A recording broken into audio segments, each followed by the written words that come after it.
En esta tarde estaremos hablando de qué ocurre luego de un encuentro con el Dios vivo. ¿Qué ocurre luego de un encuentro con el Dios vivo? Yo quiero invitarles a que abramos nuestras Biblias en la epístola a los Hebreos, el capítulo 13. Y vamos a leer los primeros 9 versículos de Hebreos, el capítulo 13. Abramos nuestras Biblias o encendamos nuestras Biblias. Es importante que la mayoría de nosotros podamos tener nuestros ojos en la Escritura, así que compartamos nuestras Biblias físicas o nuestros teléfonos.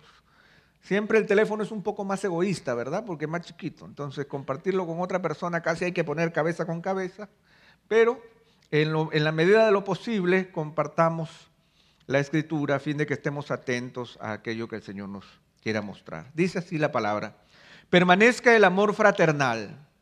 No os olvidéis de mostrar hospitalidad, porque por ella algunos, sin saberlo, hospedaron ángeles. Acordaos de los presos, como si estuvierais presos con ellos, y de los maltratados, puesto que también vosotros estáis en el cuerpo. Sea el matrimonio honroso en todos y el hecho matrimonial sin mancilla, porque a los inmorales y a los adúlteros los juzgará Dios. Sea vuestro carácter sin avaricia, contentos con lo que tenéis, porque Él mismo ha dicho: nunca te dejaré ni te desampararé. De manera que decimos confiadamente: el Señor es el que me ayuda, no temeré. ¿Qué podrá hacerme el hombre?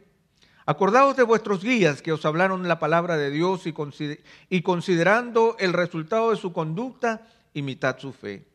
Jesucristo es el mismo ayer y hoy y por los siglos. No os dejéis llevar por doctrinas diversas y extrañas, porque buena cosa es para el corazón el ser fortalecido con la gracia, no con alimentos de los que no recibieron beneficio los que de ellos se ocupaban. Definitivamente, cada vez que nosotros vamos a la Escritura, nosotros vamos a encontrar claramente establecido un manual de vida y de comportamiento. No hay duda que nosotros no estamos llamados a ser simplemente espontáneos en nuestra fe. De una manera muy clara y detallada, el Señor ha ocupado tiempo, ha ocupado siervos y ha dejado su palabra eterna para que de una manera u otra nosotros seamos conscientes de aquello que el Señor espera que vivamos. Lo mismo que las adoraciones que cantamos. Las adoraciones las cantamos como una expresión de aquello que como pueblo de Dios nosotros queremos llegar a ser. Pero la cosa no es tan sencilla en la vida diaria. No hay duda que estamos pasando por un tiempo en que el cristianismo está siendo atacado, como lo dijo nuestro pastor, por diferentes frentes. No solamente estamos viviendo profundos cambios hacia una sociedad postcristiana, donde los valores cristianos que sustentaban esta civilización occidental están siendo trastocados, sino que también para poder justificar estos cambios radicales, todo aquello que tenga que ver con el cristianismo está siendo tergiversado, torcido o simplemente desechado. Basta ver los medios de comunicación, el cine y la televisión para descubrir que no hay cristiano que quede con cabeza en el cine y la televisión. Todo es caricaturizado, todo es degradado. Los ministros, los cristianos y sus creencias son llevados en son de broma hacia algo que simplemente es desnaturalizado. Los que estamos siguiendo las diferentes informaciones y este tremendo tsunami, como lo expresó nuestro pastor, que está cayendo sobre la sociedad contemporánea, nos damos cuenta que cada vez que presentamos algún tipo de argumento en favor del cristianismo, en los medios o en cualquier otro lugar, inmediatamente somos tildados como fanáticos, como fomentadores de odio, como intransigentes, como intolerantes, como anticuados, como hipócritas y muchos adjetivos más. Eso trae como consecuencia que de alguna manera nosotros nos veamos alterados por esa situación. Algunos quizás que queremos evitar las dificultades. Otros estamos siendo confundidos con tantos pensamientos opuestos. Luego, al saber que el cristianismo no es tan homogéneo como quisiéramos, sino que de alguna manera podríamos decir que es multicolor y diverso. A veces escuchamos siervos que hablan de alguna manera, algunos cristianos que actúan de otra manera y nos preguntamos entonces, ¿cuál es la medida? ¿Qué es lo que nosotros debemos hacer o cómo es que nosotros debemos actuar? Es evidente que si nosotros leemos Hebreos capítulo 13 nos damos cuenta que hay una norma, que hay un contenido, que hay algo que nosotros debemos reconocer en todos aquellos que se llaman cristianos. Pero ¿es solo una norma? ¿Es solamente un conjunto de creencias y un conjunto de mandamientos que nosotros debemos obedecer como quien sigue las reglas de un club para que nosotros podamos ser parte de ese club? Definitivamente no se trata de esto.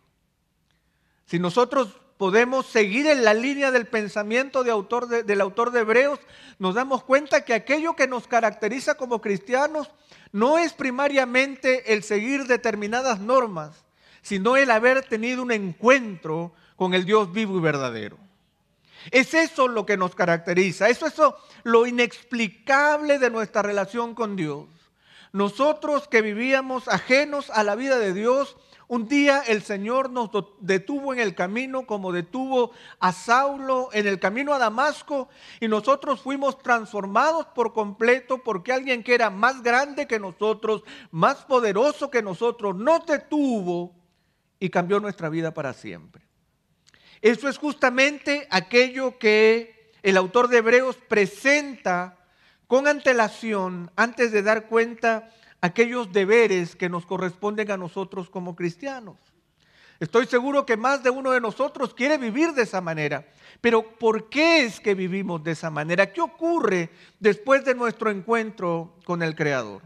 Yo quiero invitarles a que nosotros leamos por un momento Hebreos capítulo 12 a partir del verso 18 hasta el verso 24.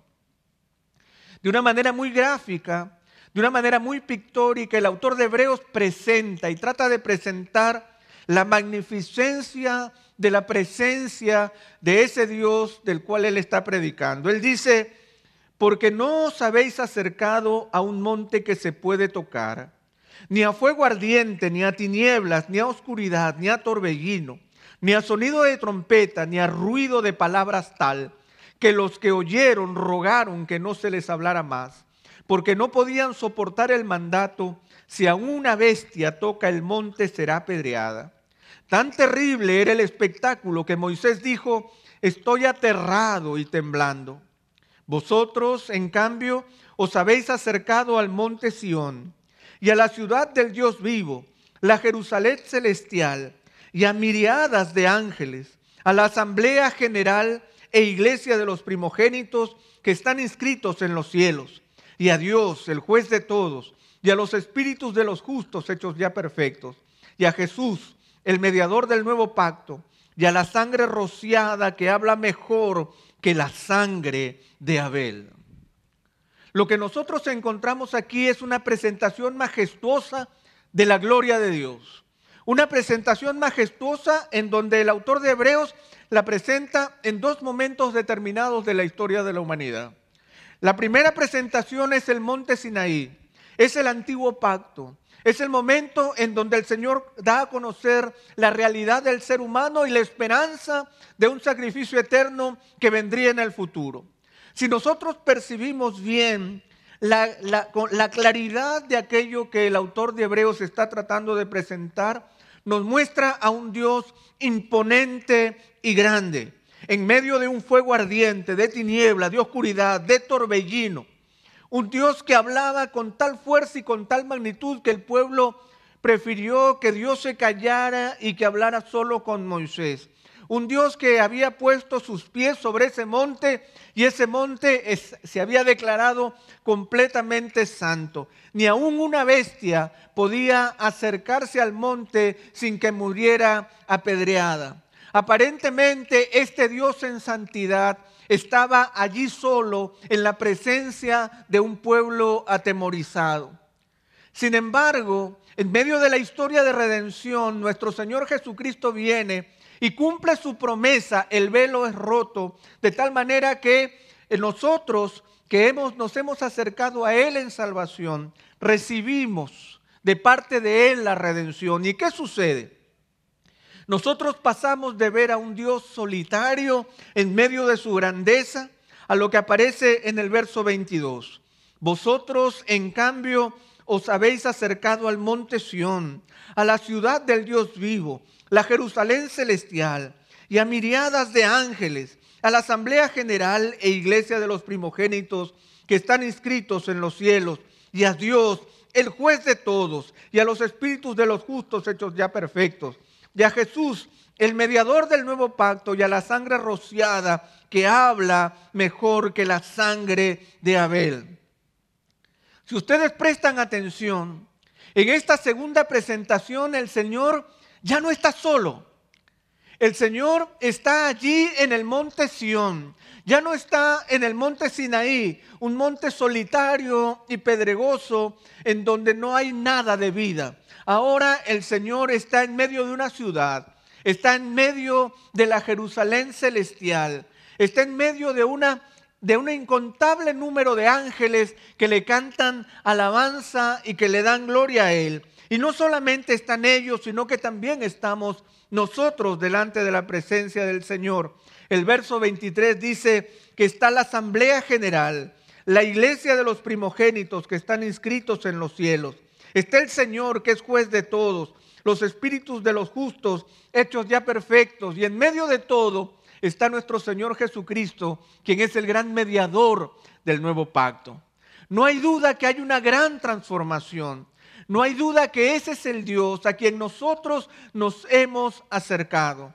Un Dios que en gracia y en misericordia nos ha aceptado en su presencia y nosotros nos hemos acercado a Él con libertad por medio de la obra que nuestro Señor Jesús ha realizado. Es evidente que Él ha hecho una obra transformadora en medio nuestro, que Él nos ha inscrito en los cielos por su soberana voluntad. El Señor ha inscrito nuestros nombres en el libro de la vida y nosotros podemos estar ahora allí en medio de su presencia. Eso es lo que el autor de Hebreos está presentando.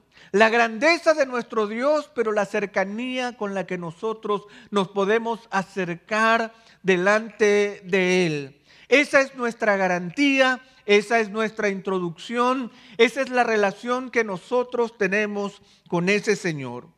De tal manera que más adelante, en el verso 28,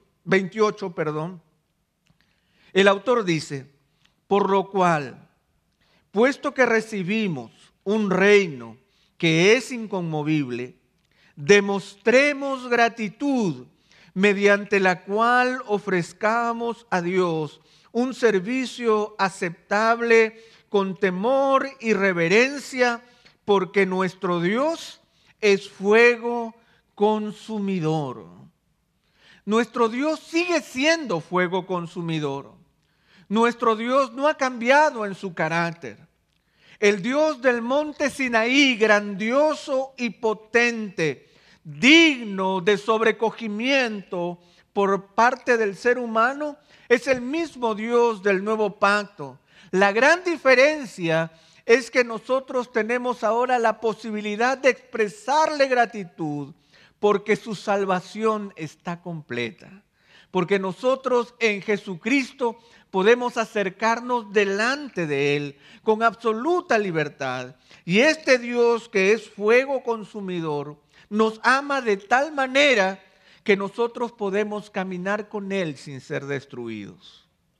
El autor de Hebreos es muy claro. Hemos recibido un reino inconmovible y por lo tanto yo debo demostrar gratitud. La gratitud no se puede esconder. La gratitud tiene que ser expresada para que se convierta en gratitud tal como está descrita. Es la posibilidad de poder ofrecer un sacrificio a Dios. Y es muy interesante que allí en el verso 28, cuando dice, ofrezcamos a Dios un servicio aceptable con temor y reverencia. La palabra servicio que el autor de Hebreos está utilizando es una palabra muy interesante, porque no habla de un servicio eclesiástico, no habla de una tarea religiosa, no habla de una tarea en la iglesia, sino que más bien la palabra que él usa es la que se usaba cuando se contrataba a un experto, a un maestro artesano para realizar algún tipo de tarea. Si alguien tenía la habilidad para realizarla, se le contrataba para realizar esa tarea.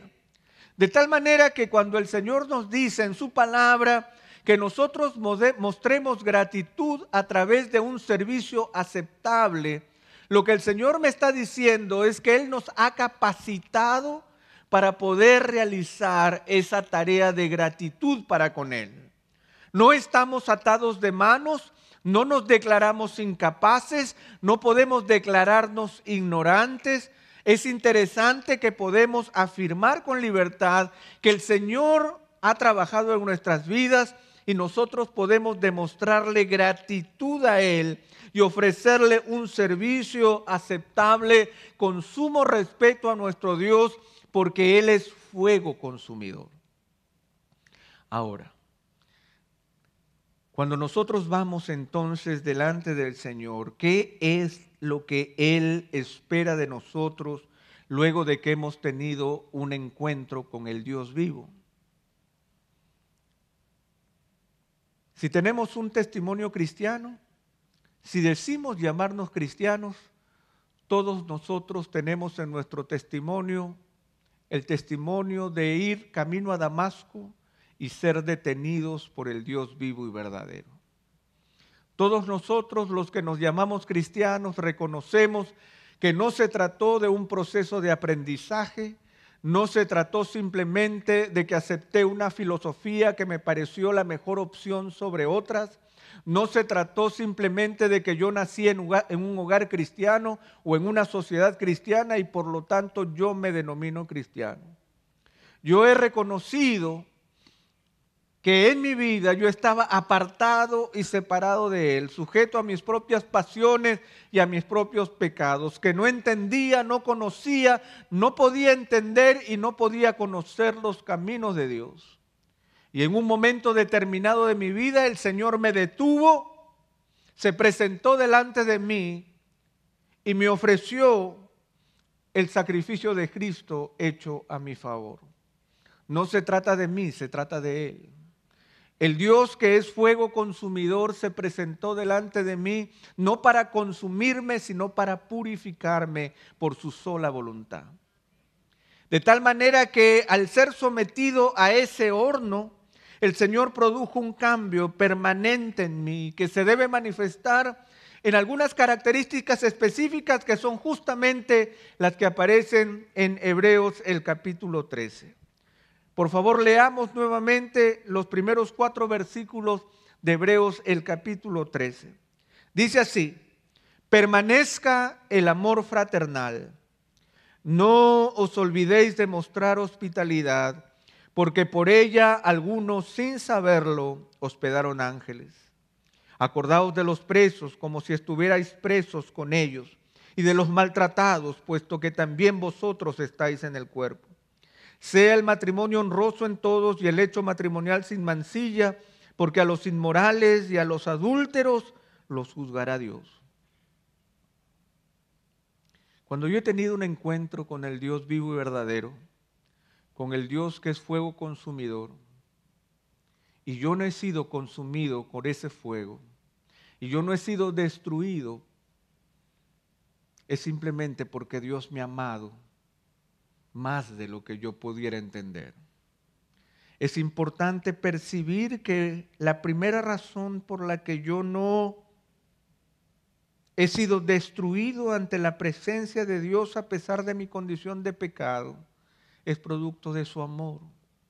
Mas Dios muestra su amor para con nosotros en que siendo aún pecadores, Cristo murió por nosotros. De tal manera que el amor de Dios se ubica en la primera línea que nos transforma y se ubica en la primera línea, en la manifestación de la transformación que el Señor ha hecho en mí. Por eso es que no cabe duda que el amor ocupa un lugar preferente en todas las Escrituras. Amarás al Señor tu Dios por sobre todas las cosas. Ocupa un lugar preferente en el testimonio que nosotros damos como seguidores del Señor. En esto conocerán todos que sois mis discípulos, si tuvierais amor los unos para con los otros.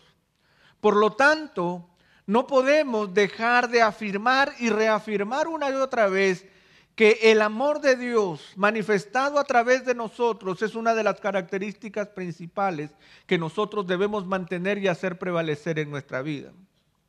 Dice el verso 1, permanezca el amor fraternal. Permanezca el amor fraternal. Es interesante que el amor entre aquellos que nosotros consideramos nuestros hermanos tiene que ser una muestra visible de nuestra relación con el Dios vivo y verdadero, pero que debe permanecer en el tiempo. Porque no hay nada más difícil que mantener el amor entre pecadores. Las rupturas, los desacuerdos, las traiciones, los menoscabos, las intrigas, los chismes y muchas cosas más están a la orden del día entre los seres humanos. Es evidente que nosotros tenemos que poner todo nuestro esfuerzo para que permanezca el amor fraternal en medio nuestro. Pero ¿por qué tiene que permanecer? ¿Porque mi hermano lo merece? No, porque yo no lo merecía y el Dios que es fuego consumidor me aceptó a pesar de lo que era, no me destruyó, me recibió y me dio vida. Es el amor de Dios manifestado en mi propia vida el que hace que yo también tenga que amar a mis hermanos. No son mis hermanos la causa de mi amor, es el amor de Dios en mí la causa que yo ame a mis hermanos. Permanezca el amor fraternal. Permanezca el amor fraternal. Si hay una manifestación de nuestra afiliación con un Dios eterno que nos ama profundamente, es que yo pueda amar con duración, con firmeza, con constancia, con perseverancia, con estabilidad a mi hermano a pesar de su condición. Porque a pesar de mi condición, así me ama el Señor. Aunque yo soy infiel, Él permanece fiel. Por la mañana Él renueva su misericordia y por la noche yo canto de su fidelidad. El Dios que es fuego consumidor me ama profundamente y me ama hasta el punto de no destruirme. ¿Por qué yo he de destruir a mi hermano que está cerca a mí?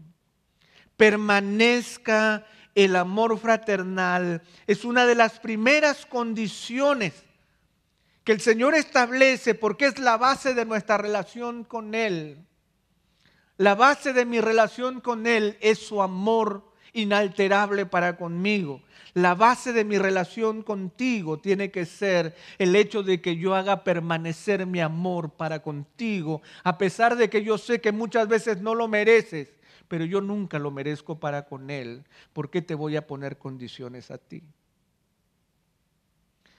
Siempre decimos que es tan difícil convivir entre nosotros y poder hacer que el amor perdure. Por eso es que nos encanta el Facebook. Porque yo puedo tener 400 amigos en el Facebook y ninguno en mi vecindario. Yo puedo tener 800 amigos en el Facebook, pero nadie me tolera en el trabajo.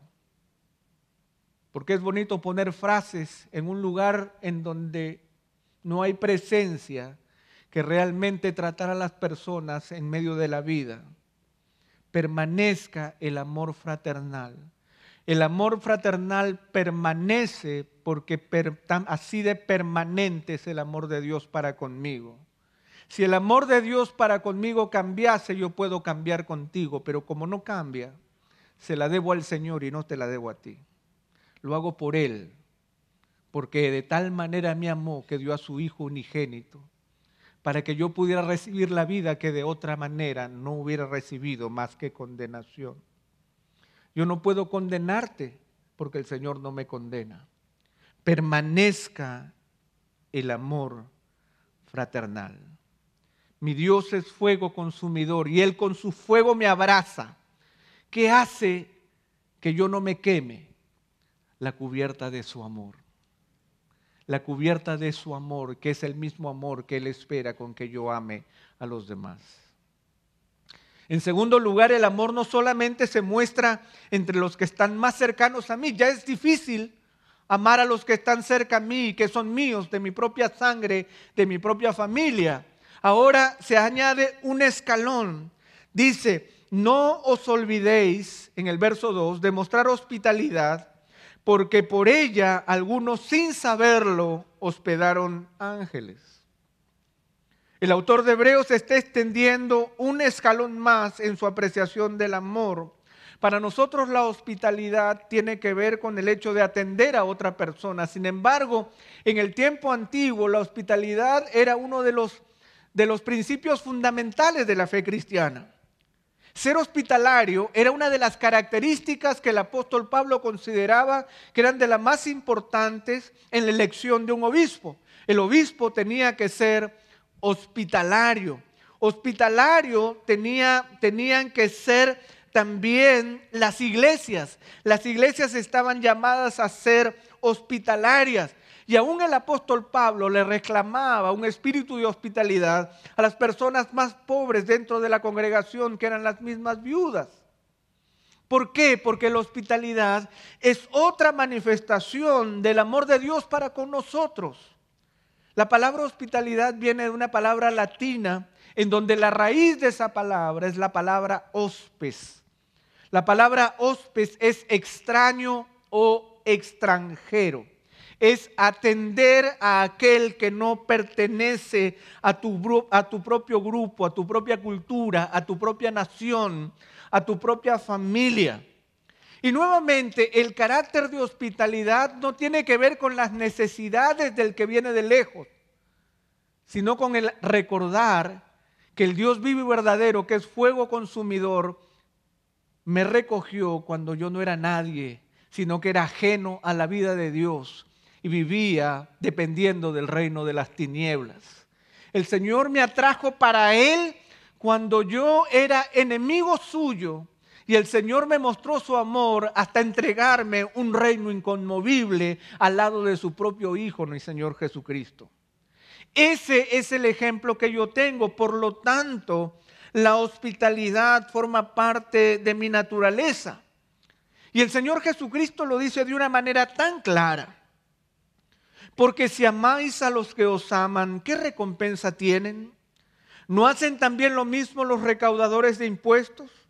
Y si ustedes saludan a sus hermanos, ¿qué hacéis más que otros? ¿No hacen también lo mismo los gentiles?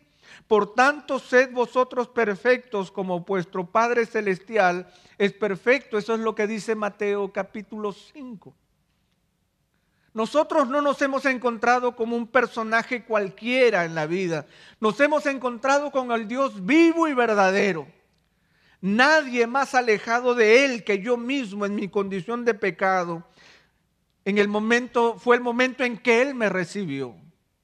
Por lo tanto, validando esa actitud de parte de mi Dios, yo también tengo esa misma actitud para con el extranjero. ¿Y qué es lo que significa recibir a un extranjero? Yo se los voy a decir de una manera muy práctica. Yo tengo más de 20 años viviendo fuera de mi país, en diferentes lugares. Por lo tanto, yo sé lo que es ser extranjero en tierra ajena. Pero yo les voy a contar dos cosas que me pasaron ahora que estuve de viaje.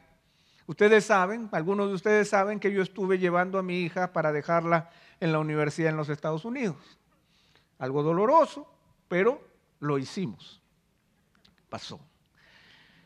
Estábamos en una tienda, tienen dos cosas que pasaron. Estábamos en una tienda y estábamos hablando con la señorita que atiende, que tenía apariencia latina, pero estábamos hablando con ella en inglés, mientras nosotros a los tres, ya no somos tres, ahora somos dos, pero hasta ese momento éramos tres.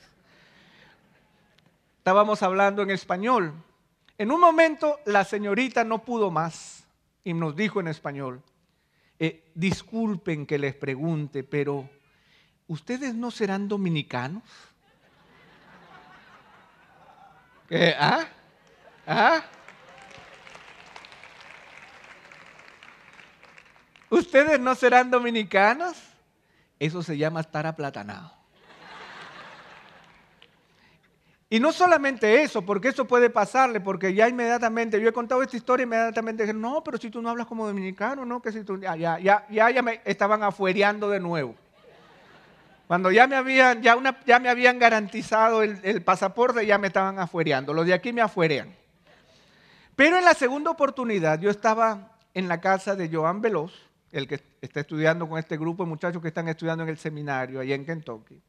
Y él me dijo, yo quiero que tú conozcas a un compatriota tuyo que es el encargado de mantenimiento del edificio donde yo vivo.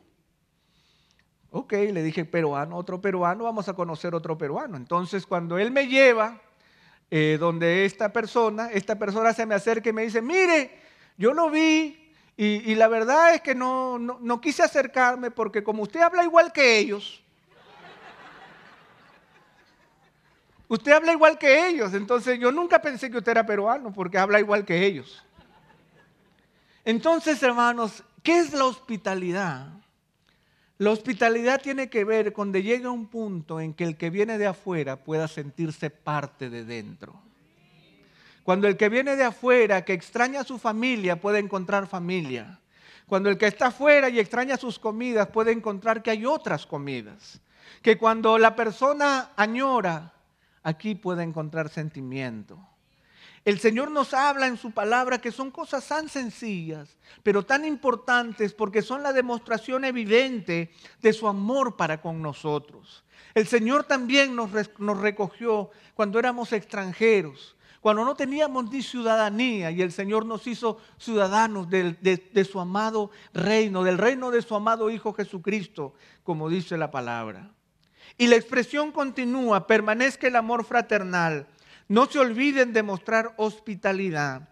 Y en el verso 3 dice, acuérdense de los presos, como si estuvierais presos con ellos, y de los maltratados, puesto que también vosotros estáis en el cuerpo. El amor para con los necesitados. Primero es hacer que mi amor por los míos permanezca. Y ya eso es difícil. ¿Sí o no? Que levante la mano el que diga que no. El amor para los míos ya es difícil. El amor para que alguien que viene de afuera, más difícil. Pero ahora el Señor está diciendo, miren, amor para con los necesitados que se traduce en identificación. Acuérdate de los presos como si tú estuvieras preso con ellos. Y de los maltratados, puesto que también ustedes están en el cuerpo. Que nosotros podamos tener un sentido de identificación con aquellos que padecen necesidad. Porque ese es el sentido de identificación que el Señor tuvo conmigo cuando en medio de mi tribulación, de mi angustia, de mi dolor y de mi pena, cuando yo no tenía nadie a quien más recurrir, no es que yo fui al Señor, el Señor vino a mí y me rescató. Él vino a mí y me buscó. Él vino a mí cuando mis ojos estaban puestos en cualquier cosa.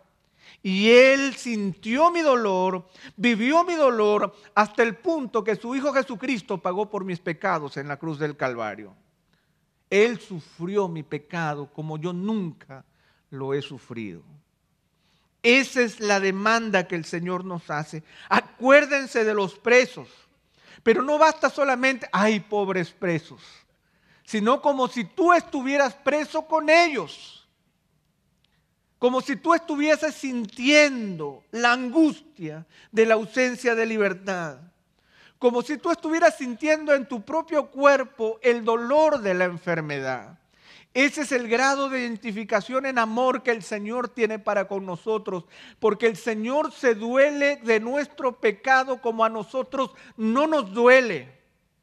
El Señor sintió con profundidad lo horrendo de nuestra condenación como nosotros nunca lo sentiremos. De tal manera que no se trata del precio, se trata de lo que el Señor hizo por mí. Se trata de que yo me encontré con ese Dios que es fuego consumidor y que en medio de su soberanía y en medio de su grandeza, el Dios que sostiene el universo en la palma de su mano, pudo escuchar a este grano de arena y tener misericordia de mí. ¿Cómo yo no la voy a tener de aquel que está padeciendo necesidad? Permanezca el amor fraternal, no se olviden de mostrar hospitalidad. Acuérdense de los presos y de los maltratados. Y en el verso 4 aparece de manera interesante esta cuarta percepción del amor. Sea el matrimonio honroso en todos. Sea el matrimonio honroso en todos.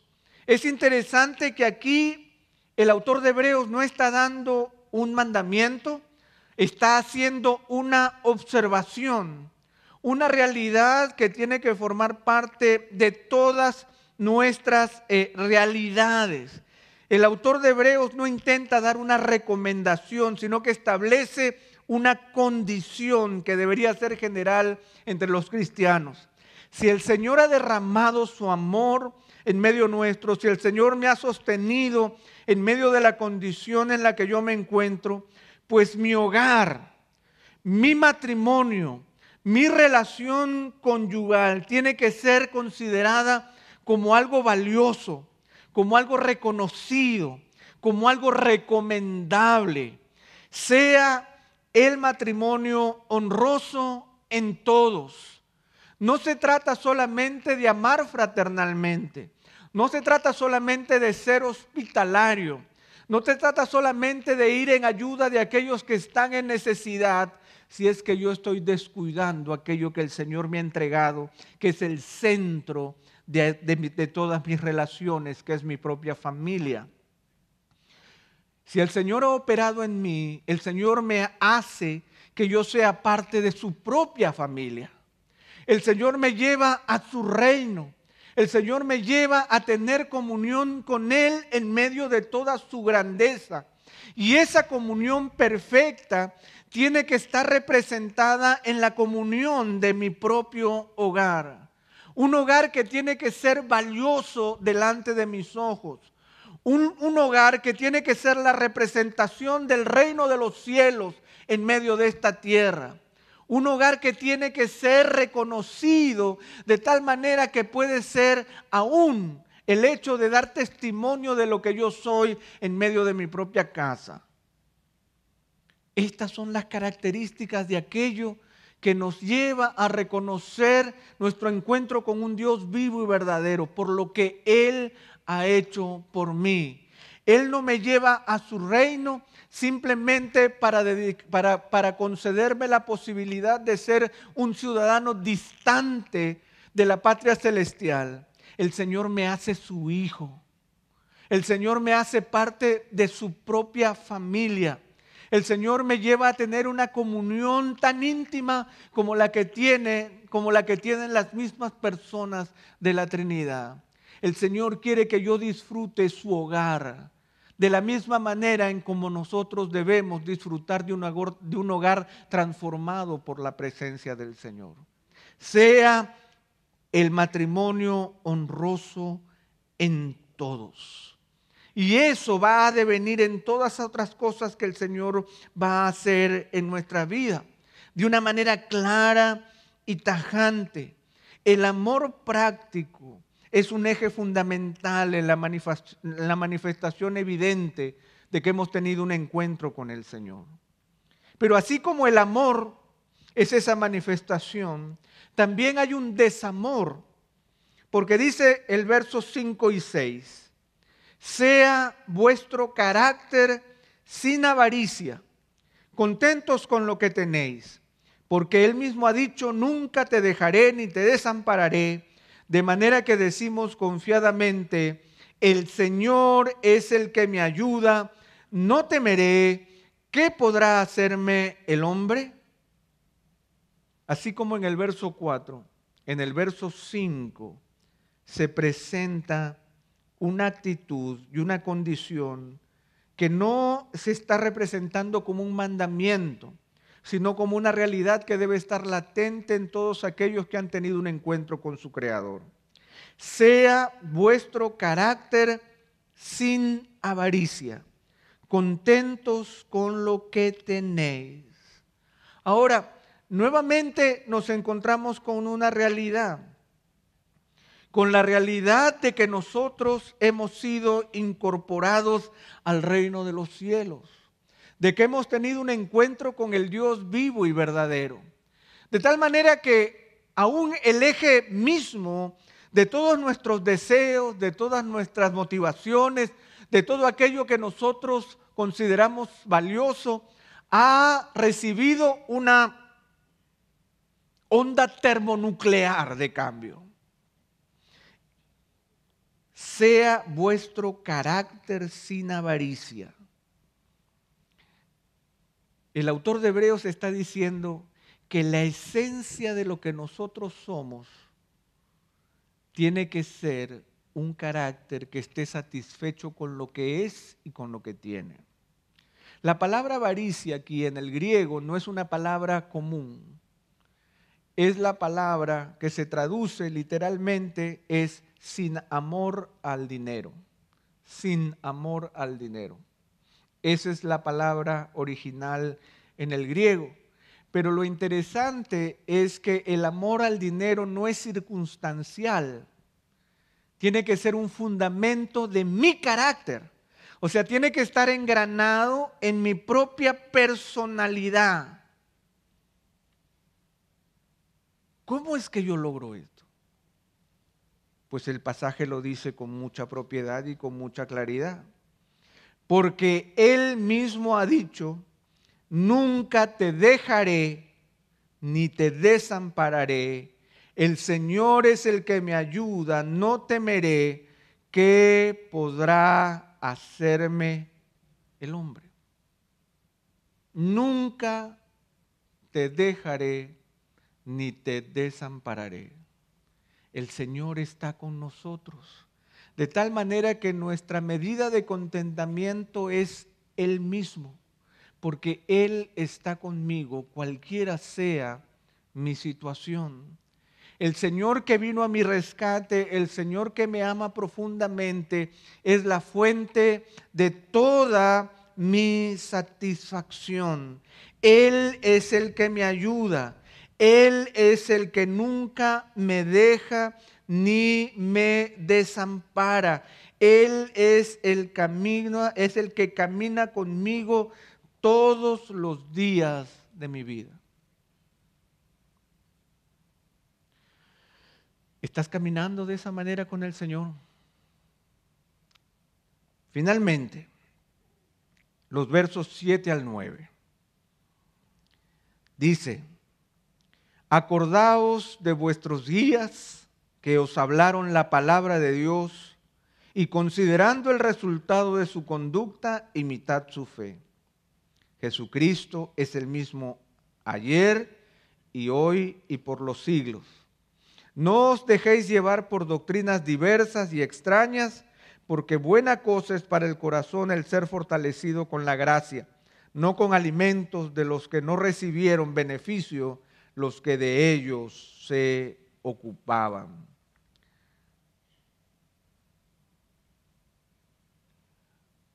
Uno de los aspectos más terribles de vivir en una sociedad tan cambiante como la nuestra es el hecho de que nosotros también estamos siendo tentados a cambiar una y otra vez.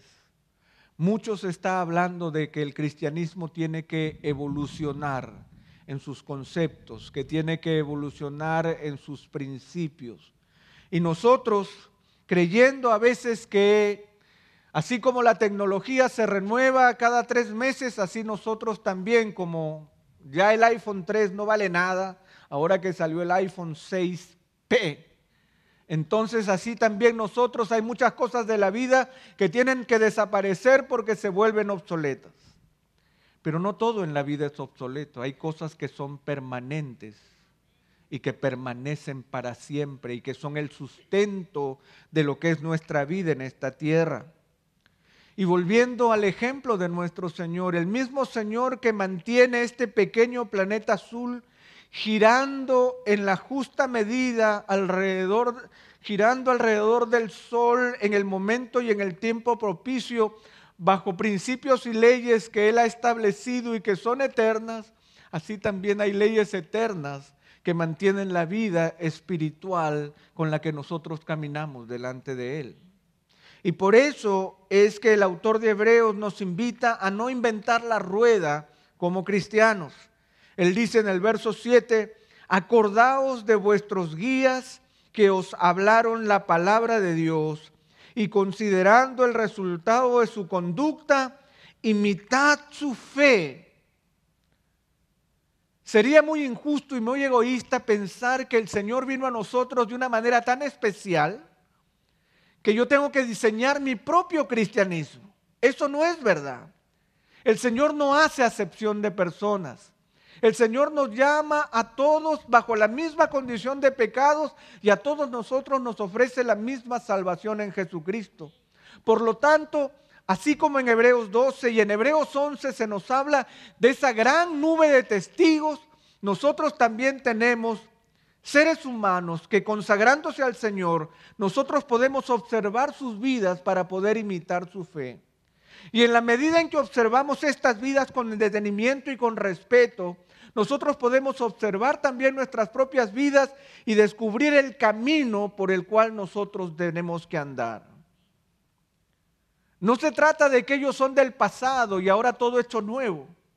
Se trata de que ellos vivieron vidas consagradas delante de un Dios que no cambia y por lo tanto nosotros podemos seguir su ejemplo para caminar en la medida de vida que ellos también caminaron. Y por eso es que el autor de Hebreos dice, acordaos de vuestros guías, que os hablaron la palabra de Dios y considerando el resultado de su conducta, imiten su fe. Seamos capaces de observar lo que otros han vivido. No solamente los pastores actuales, sino también otras generaciones de cristianos que glorificaron al Señor con sus vidas de principio a fin. Pero más allá de todo eso, en la lógica del escritor de Hebreos, él continúa diciendo algo que nosotros no debemos olvidar. Él dice, Jesucristo es el mismo ayer y hoy y por los siglos. Él es nuestro eje central de movimiento. El Señor Jesucristo es la piedra angular sobre el cual todo el edificio es construido. De tal manera que nuestro Señor no cambia y por lo tanto nuestra observación de la vida no cambia, porque el cielo y la tierra pasarán, pero sus palabras no pasarán. Se secará la hierba y se marchitará la flor, pero la palabra de nuestro buen Dios permanecerá para siempre. En medio de tantos cambios, nosotros tenemos que afirmarnos en aquello que es eterno y tenemos la convicción de que la palabra de Dios es eterna. Jesucristo no es un personaje de la historia. Jesucristo es el Dios que salva hoy. Jesucristo sigue siendo el personaje que entrando en Jerusalén hace 2000 años y el pueblo diciendo, Hosana, bendito el que viene en el nombre del Señor. Más de 2000 años después, el Señor Jesús sigue entrando con el mismo poder en la vida de hombres y mujeres que siguen diciendo, Hosana, bendito el que viene en el nombre del Señor. El Señor no ha cambiado, su poder es inalterable, sus palabras permanecen, Él sigue siendo el mismo ayer, hoy y por los siglos. Por eso es que decimos Hosana, porque Hosana significa salva hoy, Señor. Salva hoy. Él salvó ayer, pero Él sigue salvando hoy y seguirá salvando mañana, porque el Evangelio sigue siendo poderoso para salvar vidas aún en el día de hoy. Nuestro Señor es inalterable, de tal manera que ¿quién es el hombre para decirnos que tenemos que alterar el Evangelio de Jesucristo? que tenemos que cambiar sus premisas o que tenemos que entender de una manera diferente sus enseñanzas. El Señor ha sido sumamente claro y no nos ha tocado a nuestra generación solamente el interpretar las Escrituras. Tenemos una nube de testigos, de intérpretes que vivieron la palabra de Dios fielmente y ellos son testigos a los cuales nosotros también tendremos que darles cuenta. Porque nosotros somos cristianos de una gran línea de cristianos que a lo largo de los siglos han dado cuenta de su fe en el Señor. Por eso es que el pasaje acaba diciendo en el verso 9, no os dejéis llevar por doctrinas diversas y extrañas, porque buena cosa es para el corazón el ser fortalecido con la gracia. No os dejéis llevar por doctrinas diversas y extrañas. La palabra dejarme llevar es ser arrastrado. Hoy por hoy pareciera que nosotros tendríamos que dejarnos ser arrastrados por nuevas concepciones de nuestra fe y del cristianismo. Sentimos que es como si soplara el viento, como un tsunami que nos lleva a cambiar nuestras apreciaciones fundamentales de la vida y el ser humano. Pero el autor dice, no te dejes llevar por doctrinas diversas y extrañas. Es interesante que de una manera muy gráfica el autor de Hebreos utiliza la palabra diversas, porque la palabra diversas es multicolor. Ese es en el original lo que el autor de Hebreos está diciendo. Por una doctrina de diversos colores, por una doctrina extraña, una doctrina de extranjeros, una doctrina que no ha estado en la familia de los cristianos nunca y que ahora se trata de imponer. No, no te dejes llevar. Recuerda que Jesucristo es el mismo ayer, hoy y por los siglos. Se trata de Él y no de nosotros. Se trata de que Él permanece para siempre y no de esta sociedad que hoy está y mañana deja de ser. Se trata de aquellos que nos antecedieron y que vivieron una vida consagrada al Señor y por lo tanto nosotros también le debemos respeto a ellos porque somos continuadores de esa misma fe. No te dejes llevar por doctrinas diversas y extrañas, porque buena cosa es para el corazón el ser fortalecido con la gracia. Nuevamente, hermanos, aquí no se trata de que nosotros estamos siendo intransigentes. No se trata de que nosotros estamos siendo fanáticos. No se trata de que nosotros estamos siendo fomentadores de odios, intolerantes, anticuados o hipócritas. Simplemente se trata de que nosotros tuvimos un encuentro con el Dios vivo y verdadero. Y que ese Dios vivo y verdadero no ha cambiado.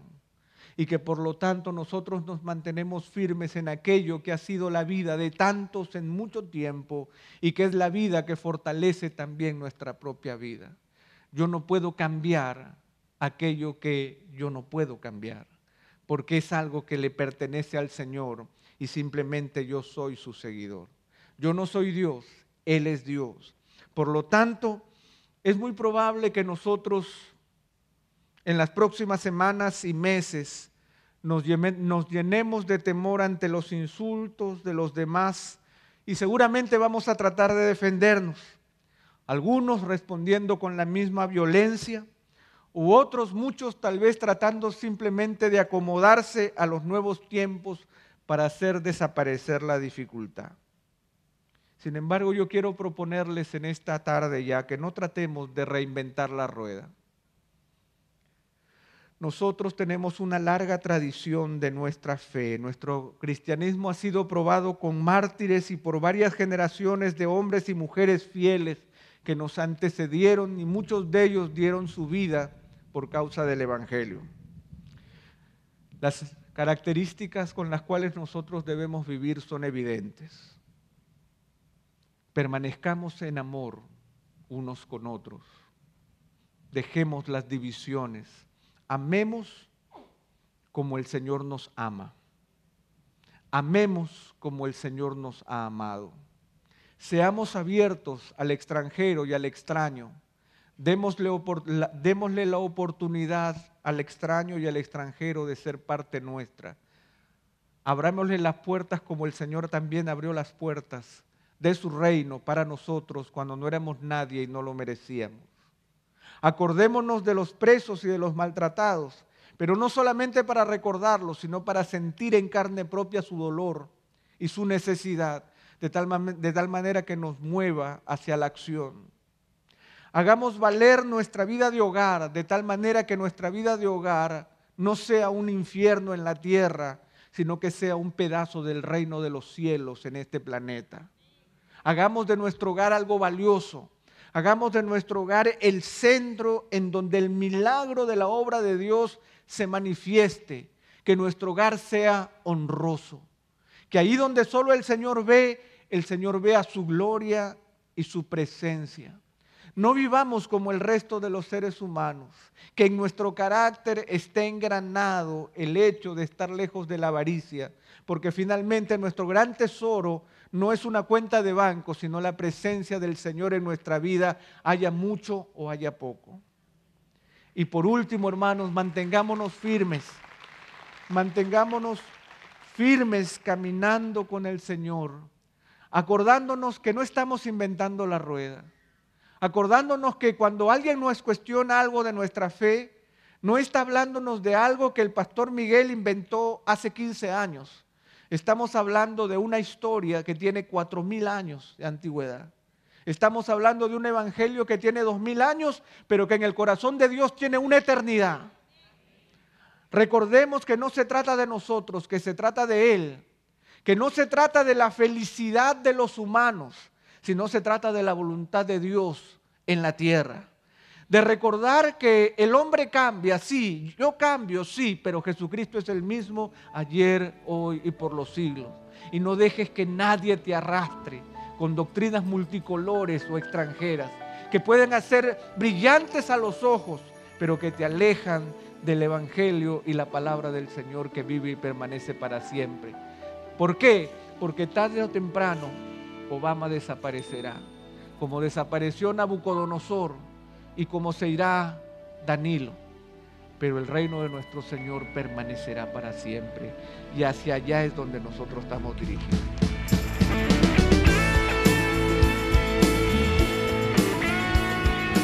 Esta es una producción que llega hasta ustedes gracias a los aportes de individuos y empresas comprometidos con la defensa de la fe. Para más información, preguntas y comentarios, visite nuestra página de internet www.integridadysabiduría.org. En esta página encontrará información sobre la producción de este y otros recursos que ponemos a su disposición, como también las formas en las que usted puede contribuir con la producción de programas como estos. Les invitamos nuevamente a visitar nuestra página de internet www.integridadysabiduría.org. Será hasta la próxima, cuando nos reencontremos en su palabra.